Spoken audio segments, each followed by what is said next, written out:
Mas hoje nós queremos dar sequência à nossa série de mensagens buscando os ideais de Deus.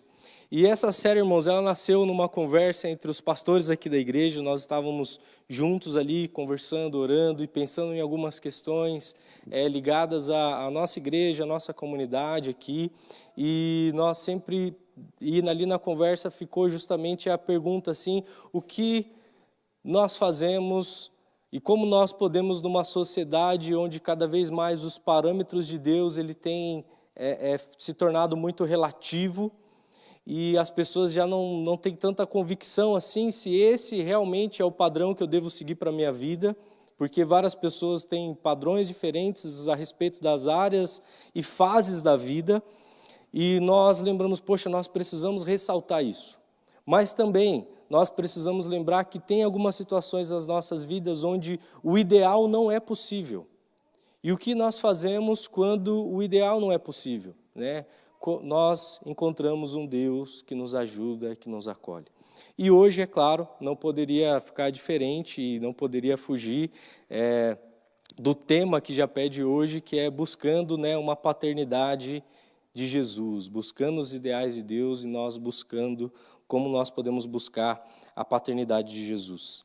Por que eu quero colocar isso? Primeiro porque a palavra de Deus, né, deixa bem claro para nós que Jesus fala: quem vê a mim, vê ao Pai. Né? Aquele que quiser ver ao Pai precisa realmente se encontrar com Jesus. Mas eu queria perguntar para você, assim, você tem aí um conceito sobre pai e paternidade, não tem?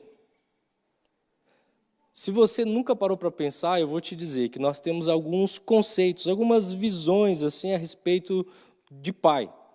Né? Primeiro, assim, você precisa lembrar que no Antigo Testamento e para o povo hebreu, a figura do pai e a paternidade, ela tinha uma visão de uma autoridade bem determinista na cultura. O pai e a paternidade, ele exercia um papel de dizer com quem a pessoa ia casar, negociar como seria esse casamento. Então, era uma figura que tinha autoridade para determinar o futuro dos seus filhos e da sua família de forma determinista e não, talvez, sugestiva, como é hoje. Então, a figura do pai no Antigo Testamento é uma figura de autoridade muito forte, né, dentro do Antigo Testamento. Mas também nós temos a forma popular como nós enxergamos a paternidade. No modo geral, quando nós olhamos ali afora, e quando nós conversamos e quando nós vemos as notícias e como o mundo ou até o Brasil encara a paternidade é descrita como uma figura ausente, não é? Não sei se você sabe, mas no Brasil nós temos um grande número de mulheres que são mães solos e de famílias e filhos que cresceram sem ter a figura do pai dentro da casa. Diferente, talvez, da nossa realidade aqui em Vitimarsum, no Brasil, aí, essa é uma realidade muito comum e muito presente, de pessoas, filhos que crescem sem ter a figura do pai, não porque o pai faleceu, mas sim porque talvez nunca nem conheceu, ou se conheceu, não teve contato. Então, a figura popular é que o pai, a paternidade, é uma pessoa ausente, pessoa distante. E para reforçar isso, eu não sei se você sabe, mas o Dia dos Pais é um dos dias menos celebrados no mundo, dos feriados aí. Nós temos o Natal, que é um dos grandes feriados, nós temos o Dia das Mães, que também está na lista dos maiores, e os pais fica lá para depois da 10ª. E se eu perguntar para você, você consegue lembrar de 10 feriados que é celebrado no mundo? Talvez você não consegue nem listar 10. Pois é, os pais não aparecem nem nos 10. Complicado, né? Para ver como a figura do pai, de modo popular, ela é assim uma figura ausente. E tão ausente que ela é pouco celebrada no mundo. Né? E aí também nós temos uma figura idealizada do pai, que é aquele pai que nós imaginamos, idealizamos. Que o pai é aquela figura hipersensível, que olha para os meus sentimentos. e ao mesmo tempo ele sabe fazer tudo dentro da casa, ele sabe dirigir trator, ele também sabe fazer uma solda, ele sabe consertar uma televisão, ele já também, ao mesmo tempo que ele conserta uma televisão, ele também lê 2 livros por semana, é uma pessoa assim que sabe olhar para mim e ver que eu estou mal. Aí a gente olha e fala, essa figura idealizada, não existe, né? As duas coisas dificilmente você vai encontrar, né? Você não vai encontrar essa figura aí. Mas geralmente nós idealizamos isso, não é? Porque a gente, dependendo como é a personalidade do seu pai, como o jeito dele, como você aprendeu dele e ouviu sobre ele, você sempre vai ver que talvez tenha uma outra ponta que falta, não é? E aí nós idealizamos esse pai perfeito, que é o pai que faz tudo e, ao mesmo tempo, é sensível às nossas carências e às nossas necessidades. Isso é uma figura totalmente idealizada, essa pessoa ela não existe, né? Nenhum de nós vamos conseguir zerar essa lista aí do pai perfeito. Mas aí nós chegamos aonde eu gostaria que vocês refletissem comigo também um pouco sobre essa paternidade que é apresentada por Jesus, essa paternidade bíblica, essa paternidade que Jesus nos mostra. Por quê? Porque você que está aqui, você precisa ter a ideia clara no seu coração, que você verdadeiramente que é um filho de um Deus verdadeiro. Você é filho de um pai verdadeiro. Você que está aqui, não importa qual foi a sua história, você verdadeiramente é filho de um pai verdadeiro. Porque a Bíblia vai descrever que Deus te gerou. Você foi gerado por um pai verdadeiro. E por mais que talvez a sua história, a sua vida, ao longo dos anos, você não conseguiu perceber isso do seu pai que está ao seu lado fisicamente, o Deus que te gerou, seu pai verdadeiro, faz de você um filho verdadeiro. E é sobre isso que eu quero ressaltar para você, e isso que eu quero convidar você, pai, a olhar para aquilo que nós precisamos buscar. Porque quando nós olhamos para Jesus, Jesus vem agora, e diferente do Antigo Testamento, que tem essa figura do pai autoritário, determinista também, isso era muito forte, Jesus vem agora e coloca um outro sabor sobre quem é esse pai, quem é esse Deus pai. E você vai lembrar muito fácil comigo, se você lembrar do Deus e do pai que Jesus descreve para nós em Lucas capítulo 15. Quando ele conta as parábolas e chega a parábola do filho pródigo.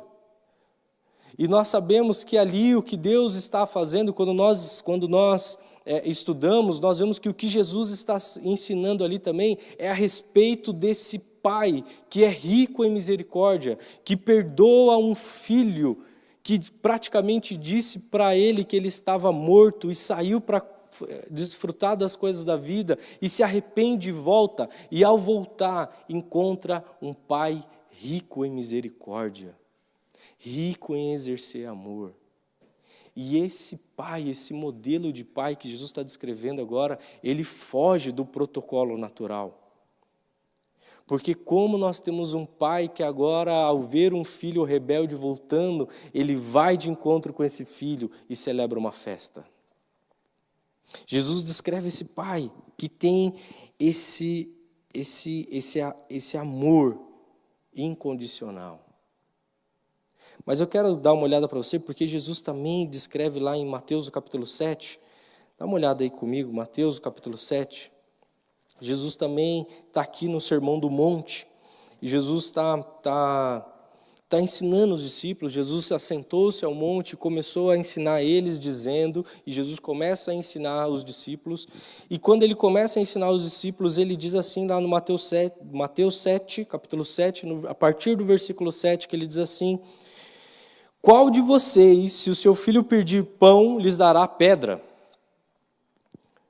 Jesus já começa realmente confrontando os pais que ali estavam. Os pais que ali estavam perto de Jesus, ouvindo os ensinamentos de Jesus, Jesus já começa fazendo uma pergunta que os confronta.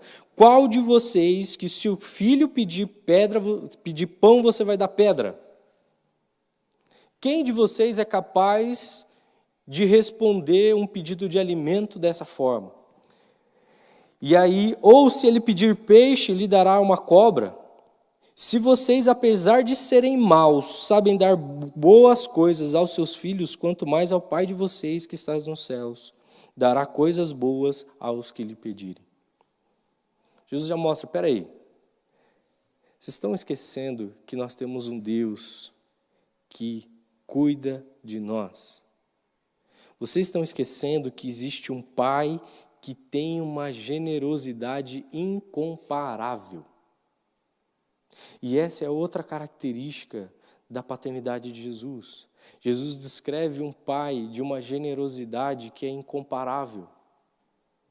E ele fala assim, ele ainda descreve, pois bem, se vocês que são maus, e ainda que o mundo caído que nós vivemos, a gente ainda pode olhar o jornal e ver situações, histórias de pais que talvez realmente deram pedras para os seus filhos e cobras para os seus filhos. Ainda assim, isso não é algo natural. Até alguém que não tem Jesus no coração olha para isso e descreve essa situação como algo antinatural, como uma depravação de maldade e destruição. E Jesus fala, pois bem, lembre-se que nós temos um Pai que é de uma generosidade absurda. E ele antes já vai além. Se você olhar lá em Mateus no capítulo 6, dá uma olhada, Mateus capítulo 6, no versículo 26 e 28, ele também vai mostrar que esse Deus é um Deus generoso em todas as áreas. Porque Mateus 6, do versículo 26 e 28, ele diz assim, porque vocês se preocupam com roupas? Vejam como crescem os lírios do campo. Eles não trabalham nem tecem, contudo eu lhes digo que nem Salomão, com todo o seu esplendor, vestiu-se como eles. Se Deus veste assim a erva do campo, que hoje existe e amanhã é lançado fora, não vestirá mais ainda vocês, homens de pequena fé? Jesus está ensinando, olha, vocês precisam lembrar que tem um Deus que é tão generoso, que Ele cuida até de quem não tem capacidade para se cuidar. Ele cuida até de quem não tem capacidade nem para se vestir, Ele veste. Quanto mais vocês, homens de pequena fé. Deus é um Deus generoso. Deus é um Deus que está todo dia derramando a sua generosidade para mim e para você. E como pais, nós precisamos lembrar que a generosidade de Deus não é uma generosidade permissiva sem limites. Não no aspecto que Deus se torna limitado, mas no aspecto que Deus é quem coloca as condições para que as coisas aconteçam. E para que esse relacionamento se torne saudável.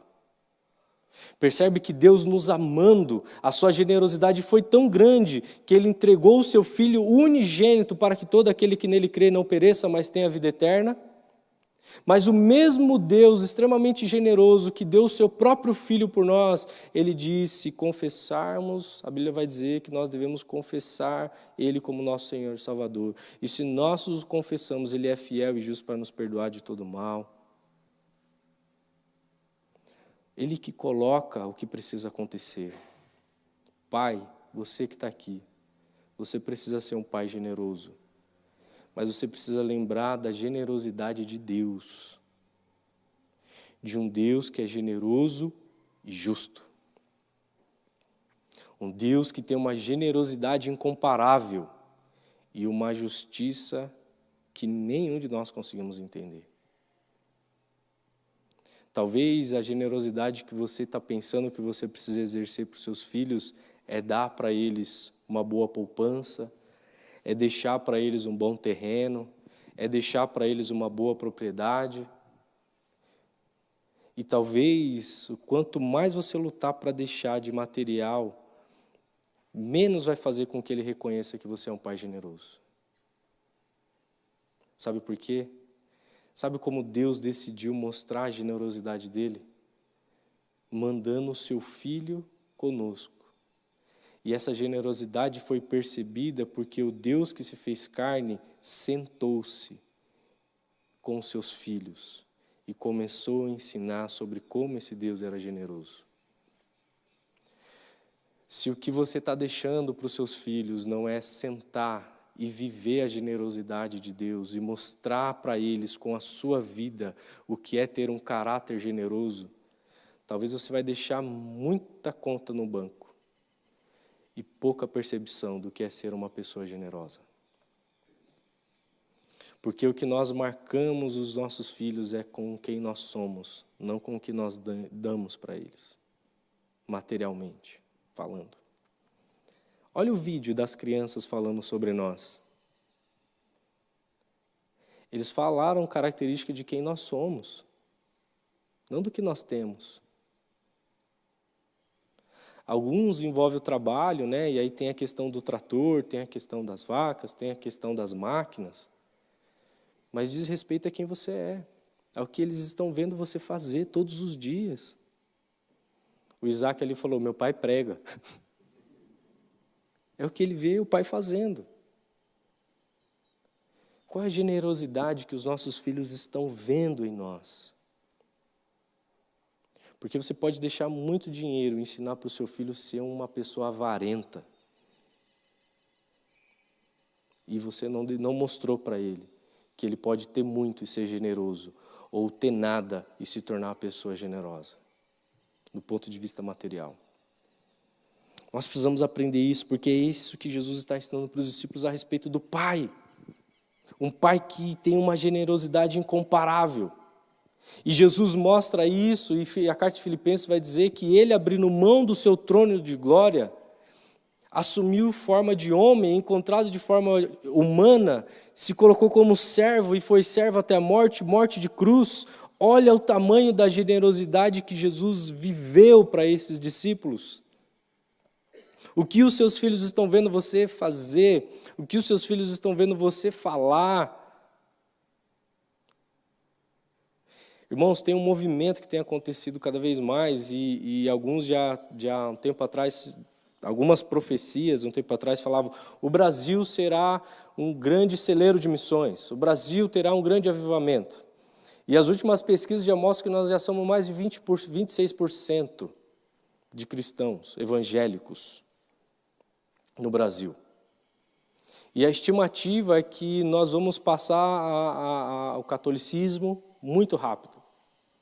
Só que, ao mesmo tempo, tem acontecido um movimento muito forte de filhos de pastores que não estão em igreja, filhos de crentes que hoje se caracterizam como desigrejados. Pessoas que falam assim: eu tenho Jesus, mas não tenho igreja. E aí nós podemos discutir e falar em várias situações, e realmente, se tem um ambiente onde nós nos machucamos, é a igreja, irmão, sim. Mas dentro do nosso ponto de vista aqui, o que eu quero chamar a sua atenção é que o que nós estamos mostrando para os nossos filhos sobre a generosidade de Deus, sobre o que Deus faz por nós. Porque a forma como você senta para falar com seus filhos depois que esse culto terminar, vai ensinar mais para eles do que eu falar aqui por 1 e 2 horas sobre a generosidade de Deus. A forma como você se relaciona com seus amigos e os seus filhos vê no momento que você faz um aniversário na sua casa, no momento que está todo mundo lá e os seus filhos estão vendo como que o papi e a mami são, é ali que você está mostrando para eles o quão generoso você é. Quando se depara com um problema na rua, quando alguém fecha o seu carro, no trânsito, é ali que você está mostrando para o seu filho o quão generoso você é, de falar: tá bom, vai caminhão, que Deus te abençoe. Tudo bem que eu estava 100 por hora e você está a 20 na serra, mas que Deus te abençoe, né? Quem nunca passou por isso, vindo para Vitimarçu? É ali que nós mostramos que nós queremos ter um coração generoso. E Jesus mostra uma outra característica também. Se nós olhamos lá, dá uma olhada lá em João, no capítulo 13. João capítulo 13, Jesus mostra uma outra característica maravilhosa sobre essa paternidade que ele viveu com os discípulos.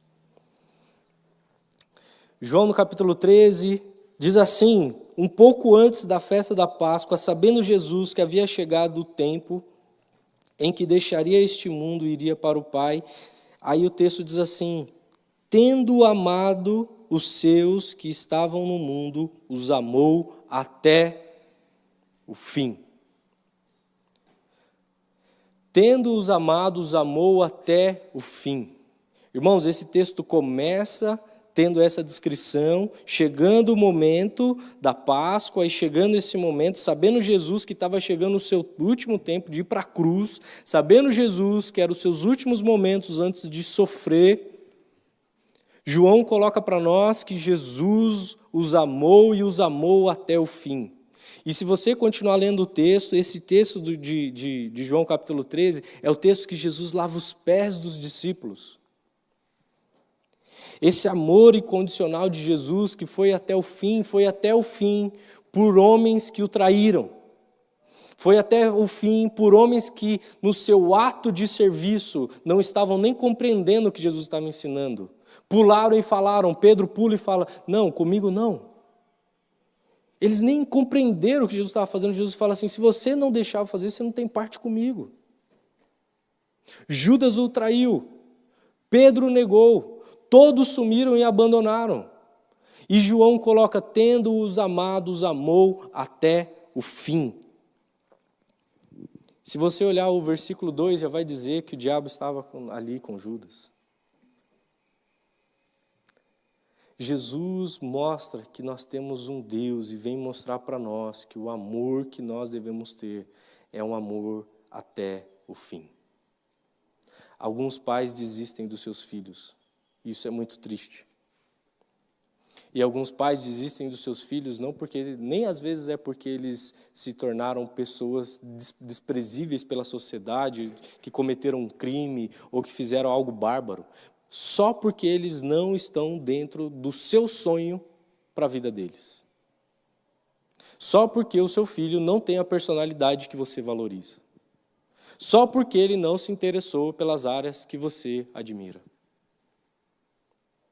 E aí você desiste do seu filho. Jesus mostra que a paternidade que nós devemos buscar é uma paternidade que ama até o fim. Você que é pai aqui, você acha que você nunca decepcionou o teu pai terreno? Se você achar que não, que você é o prodígio do seu pai, né? Quem às vezes tem irmãos aqui fala assim, ele era o preferido, né? Não tem isso, né? A gente sempre, entre os irmãos, fala que o fulano é o preferido. Tal. Digamos que você seja o preferido, né? E você vai dizer que você nunca decepcionou os seus pais. O nosso Pai eterno, você nunca decepcionou a Deus? Que sonda o seu coração, que conhece os seus pensamentos, que sabe o seu falar e o seu meditar, que antes mesmo que o seu cérebro formule o pensamento, ele já tem conhecimento do que está passando por você. Você nunca o decepcionou? E apesar disso, ele continua te amando e amando até o fim. Não desista dos seus filhos. Não desista dos seus filhos. Homens, nós estamos aqui, às vezes nós temos a dificuldade de mostrar isso, mostrar, não só falar, intencionalmente para os nossos filhos, que nós amamos eles, que eles são especiais, porque Deus os gerou. E às vezes nós estamos esquecendo disso e desistindo porque eles têm algum problema, uma personalidade diferente. Nós não podemos desistir. Não desista dos seus filhos. Ele amou até o fim. Essa é a paternidade que Jesus mostra para nós. E é tão interessante que como que Jesus mostra esse amor incondicional. O próprio capítulo 13, Jesus mostra que ele o ama. Jesus mostra para os discípulos servindo. Jesus, sendo Deus, mostra que ele amou os discípulos que iriam abandonar servindo. Pais, eu sei que nós ainda somos e nós temos ainda a lembrança da geração de que quem come primeiro é o pai, você não responde, você não fala, e eu não estou falando da falta de respeito e de lembrarmos a autoridade paterna que você tem que ter e que você tem na sua casa. Mas eu estou dizendo que nós esquecemos que nós, homens, temos que ser o exemplo para os nossos filhos do serviço, não de ser servido. Você deve ensinar para o seu filho o que é ter disciplina, o que é servir a casa, o que é cuidar da casa, o que é ter responsabilidade. Você deve fazer isso. Mas da mesma forma como você deve fazer isso, você precisa ser o exemplo de serviço para os seus filhos. Como que você tem mostrado para os seus filhos que Deus o colocou na vida deles, você na vida deles, para expressar o amor de Deus, e o amor de Deus se faz isso no serviço? Como que você mostra isso para os seus filhos? Qual foi a última vez que seu filho entendeu e falou assim, nossa, meu pai me serviu? Você quer constranger o seu filho em amor? Sirva ele. E eu vou dar uma dica, quanto mais velho ele for, mais ele vai ficar impactado. Porque maior é a compreensão dele do que você está fazendo. Sirva o seu filho. Mas o meu já é barbado, eu já sou avô. Pois você vai ver que ele vai entender, porque agora que ele é pai, ele vai entender mais ainda o que você está fazendo. Esse é o modelo da paternidade de Jesus. De um pai que serve. De um pai que serve a casa, de um pai que serve a comunidade, de um pai que serve o reino de Deus. Homens, você quer que seus filhos estejam no caminho do Senhor? Seja o exemplo. Não espera, não, vai para a igreja, a mãe me leva. A mãe me leva. Daqui a pouco ele entra na adolescência e aí já não vai mais colar. Ele vai continuar com compromisso no caminho, ele e ela, no caminho do Senhor, quando eles veem, não, eu sigo o Deus que o meu pai também segue. As coisas importantes que o meu pai se envolve, do trabalho, do negócio, da lavoura, do trator e tudo, meu pai tem um tempo para o reino de Deus, porque isso é importante, nós como homens, servirmos o reino de Deus. E é vendo você fazer que os seus filhos vão tomar gosto para servir o reino de Deus. Não é vindo só você falar. Não é vindo só entrar no carro e criticar. Viu lá que o pastor falou aquilo? Viu só que cantaram essa música? Tá bom. Profeta do óbvio, irmão. Todo mundo sabe fazer isso. Mas se tornar um homem que é parte da solução, parte do perdão, parte da reconciliação, parte do serviço, é onde os seus filhos serão impactados e transformados. Outra forma que Jesus mostra isso, se você olhar, o capítulo segue, e lá no capítulo 17, Jesus mostra que amava eles, sabe fazendo o que, irmãos? Orando. Capítulo 17 de João, Jesus ora por si e ora pelos discípulos. E a oração dele é, Pai, eu estou aqui completando a obra que tu me destes. Jesus está terminando a vida, paz. Ele está terminando a vida como homem, diante de Deus, falando, Deus, eu terminei a obra que o Senhor me deu. Qual é a maior obra que você acha que você tem na sua mão? É a sua lavoura? É a sua leiteria? É o seu negócio? Você acha que quando você estiver diante de Deus, a primeira coisa que Deus vai te cobrar é sobre isso? Ou é sobre, peraí, eu te dei uma obra lá. E a principal obra é como está a sua família, sua esposa e seus filhos? Ou você acha que Deus vai perguntar, viu, você fez muito bem a manutenção dos seus trator mesmo, viu? Depois a gente fala dos seus filhos, mas vamos falar disso primeiro.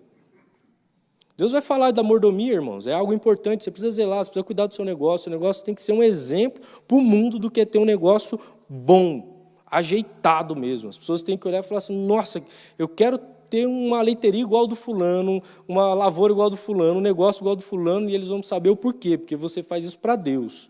Só que o que eu estou dizendo é que a primeira obra que Deus te deu é ser esposo e é ser pai. E Deus vai te cobrar disso em primeiro lugar. E nós começamos, Jesus em oração está colocando isso diante de Deus. Pai, eu terminei a obra que o Senhor me deste. Mas agora, Pai, eu oro por eles. Jesus sabia que eles seriam perseguidos, irmãos. O mundo ia ser violento com eles. E o que Jesus está fazendo? Olha, agora eu não posso fazer mais nada, a não ser interceder. Quem é o maior intercessor dos seus filhos? Você sabe? Quem é a pessoa que mais ora pelo seu filho? A resposta tinha que ser eu. Nós falamos da Helga, né, que nós perdemos uma intercessora, irmãos. Ela orava por muita gente, muitos missionários, muitos pastores.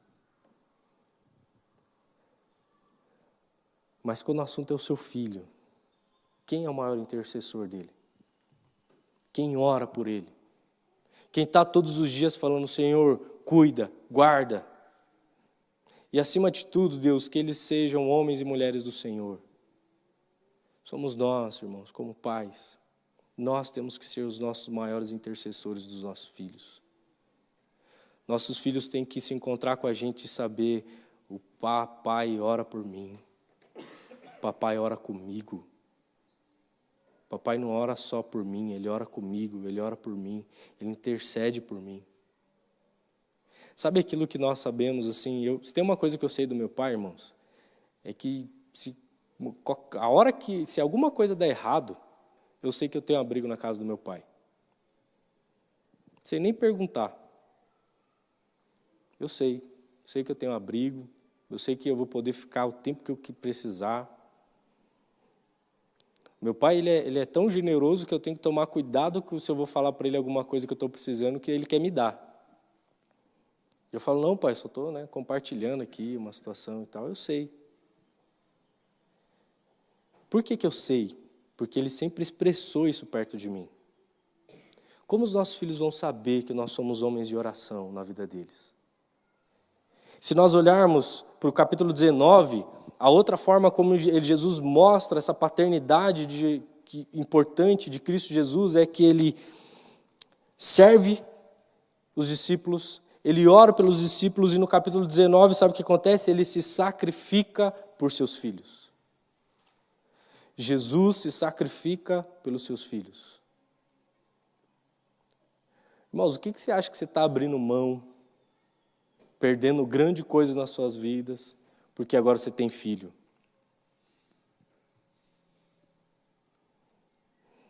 Vou dizer uma coisa para você. Tem gente que precisa realinhar a realidade de vida. Agora você é pai. Simples assim. Você não é mais moleque. Você é pai. Pô, mas eu gosto tanto de ter aquele tempo, aquele momento, aquele não sei o quê. Legal, vai chegar uma fase que você vai poder fazer e tem tempo de você fazer. Só que a sua prioridade de vida é ser pai. Jesus entregou a vida por você. E você não merecia. O que você acha que você está sacrificando? Um momento de lazer? Você acha que você está fazendo muito pelo seu filho? Olha o que Jesus fez por você. Ah, não, eu tenho que ir lá no culto domingo, porque daí não, a mulher ia ficar brava, eu tenho que ir lá para as crianças aprender, estou sacrificando o meu dia. É isso que você está sacrificando, irmãos? Jesus se sacrificou a vida por você. Eu não estou dizendo que você tem que entregar e morrer por causa dos seus filhos. Jesus já fez isso. Mas o quanto você está disposto a falar assim, Senhor, enquanto Ele estiver comigo, eu vou fazer de tudo que eu puder para eles serem filhos do Senhor. Se eles vão ser advogados, médicos, agricultores, professores, o Senhor vai dar a vocação para eles. Isso não cabe a mim. Mas eu vou ajudar naquilo que o Senhor pôr no coração deles. Mas enquanto eles estiverem na minha mão, o que eu puder fazer para que eles sejam filhos do Senhor, eu vou fazer. Isso significa que talvez tenha alguns aqui que estão valorizando mais outras coisas e talvez você precise abrir mão, porque seu filho precisa de você. O seu filho está na sua casa ainda, ele precisa de você. Mais do que o dinheiro que você está correndo para deixar para ele. Ele precisa muito mais de você do que o que está no banco, irmão. E talvez o que você precisa fazer é realinhar a sua agenda, realinhar aquilo que você está fazendo para você passar tempo com seu filho.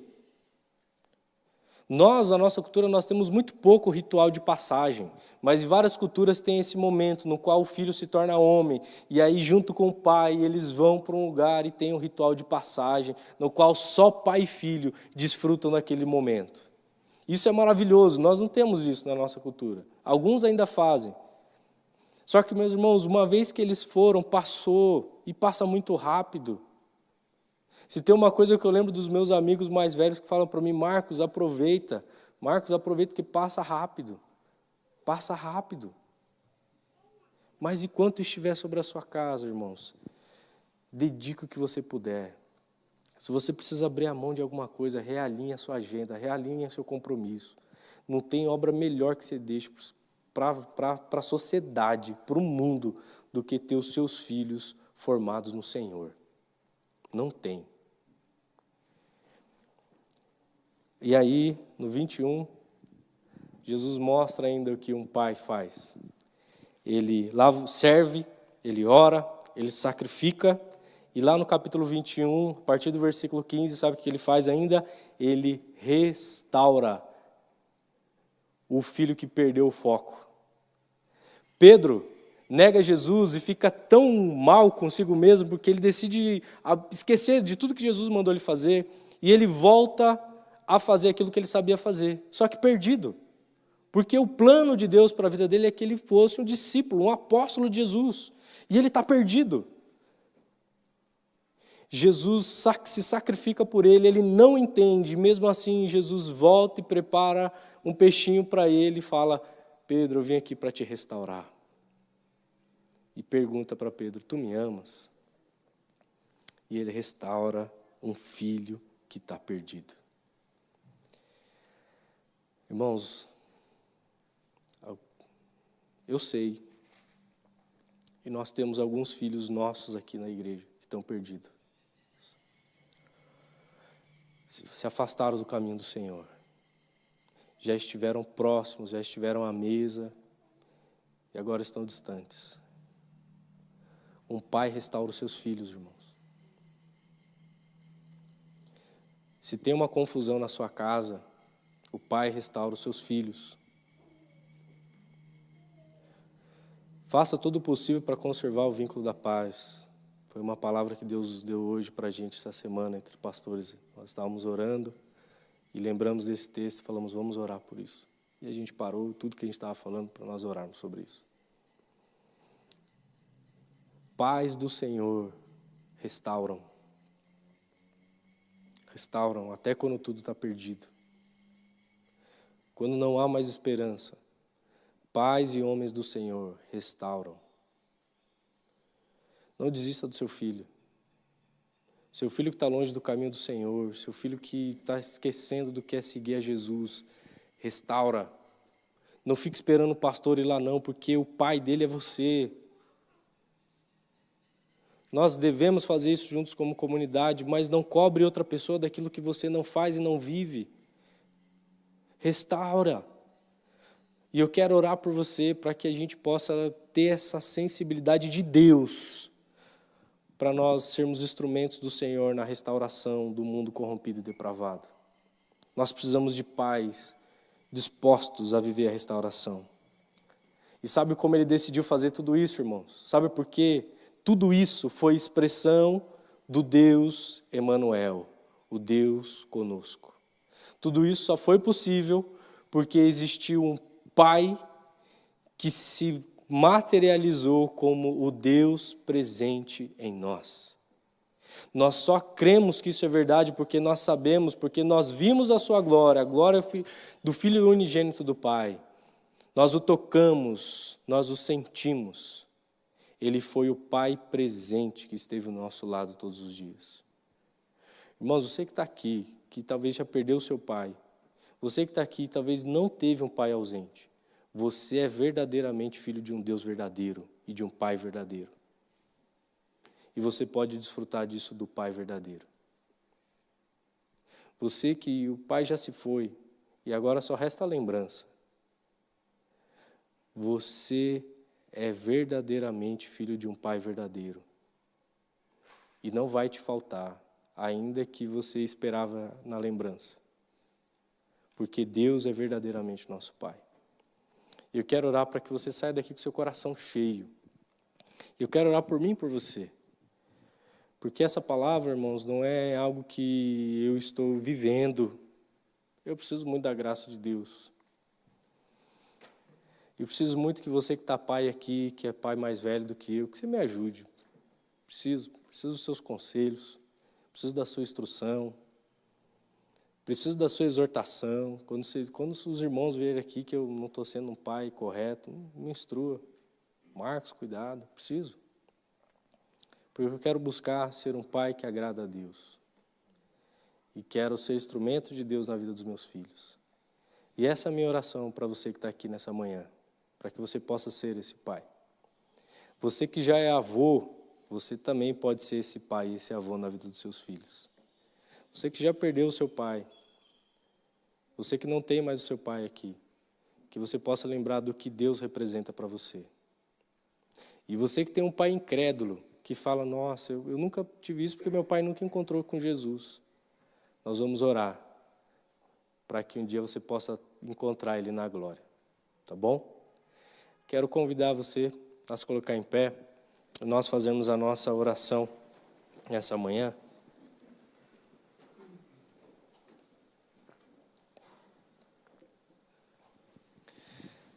Senhor Jesus, nós chegamos a Ti, Deus, nesse momento.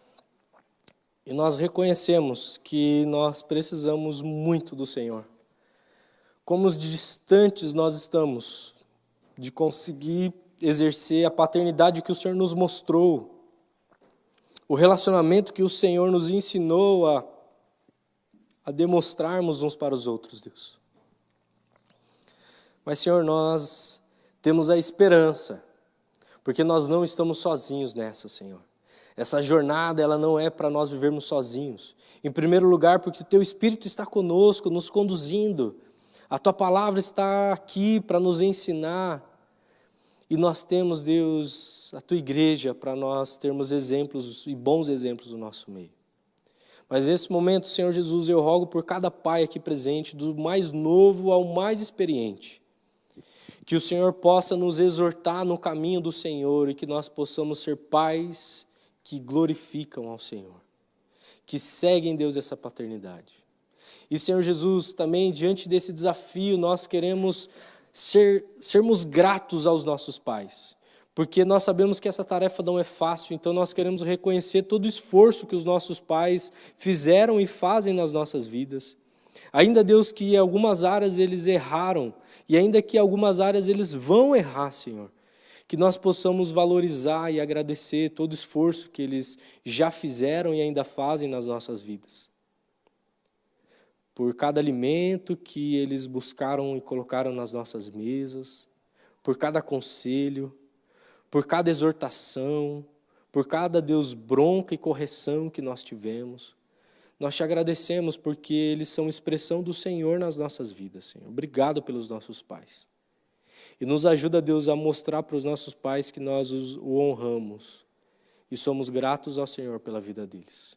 Que o Senhor abençoe esse domingo, que cada um aqui que ainda vai ter um almoço, um jantar, um café em família, que o Senhor possa derramar a Tua graça e a Tua presença na vida desses pais. E nós oramos assim e pedimos o Teu favor no nome de Jesus. Amém.